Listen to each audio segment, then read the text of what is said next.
અમરેલી જિલ્લાના બગસરા તાલુકાના પંચાયત ખાતે આંગણવાડી વર્કર અને હેલ્પરો દ્વારા વિરોધ પ્રદર્શન કરવામાં આવ્યું છે અને આંગણવાડીના વર્કર્સ અને હેલ્પર દ્વારા વિવિધ માગણીઓ સંદર્ભે આવેદનપત્ર પાઠવવામાં આવ્યું અને આ સાથે આંગણવાડી વર્કર્સ અને હેલ્પર્સની માગણીઓ ન સંતોષાતા 3 દિવસ કામથી અડગા રહેવાનો પણ નિર્ણય કરવામાં આવ્યો છે।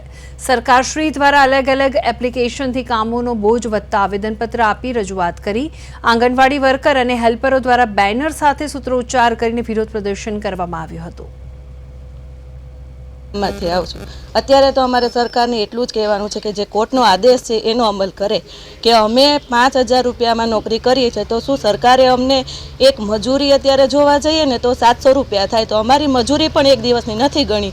આટલા મોંઘવારીના જમાનામાં શું અમારે અમારા બાળકોને ભણાવવા કે શું ઘર ચલાવવું એ ખબર નથી પડતી। એટલે અત્યારે તો એક જ સવાલ છે કે કોર્ટે જે મંજૂર આપણને આપી છે એ અમારો અમલ કરે ને અમારો પગાર 20000 કે 24000 જે કીધો છે એ સરકાર કરે, પછીની માંગ પછી અમે કહીશું। અમે સરકારશ્રીને કેટલી જાહેર કીધું છે કે અમને ન જેવા વેતનમાં કામગીરી અમે કરવી છે, અમે કેવી રીતના બધું પૂરું કરવી, આ મોંઘવારી એવી છે છતાંય સરકારશ્રી અમારો કાંઈ આમાં નિર્ણય લેતી નથી। તો અમે સરકારને એટલું કહેવા માગવી છે કે અમારો પગાર વધારી દીધો છે તો આપતા કેમ નથી।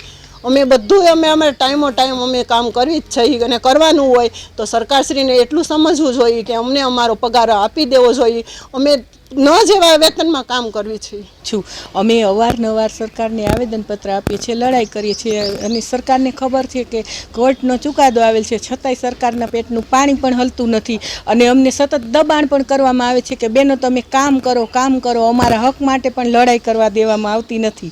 અને 3 દિવસ અમે 10 દિવસથી 5 માર્ચથી અમે ઓનલાઈન કામગીરી કરી તો સરકારને ઓહાપો થયો તો અમારા અધિકારીઓને દબાણ કરાવે છે કે તમે બેનો પાસે કામ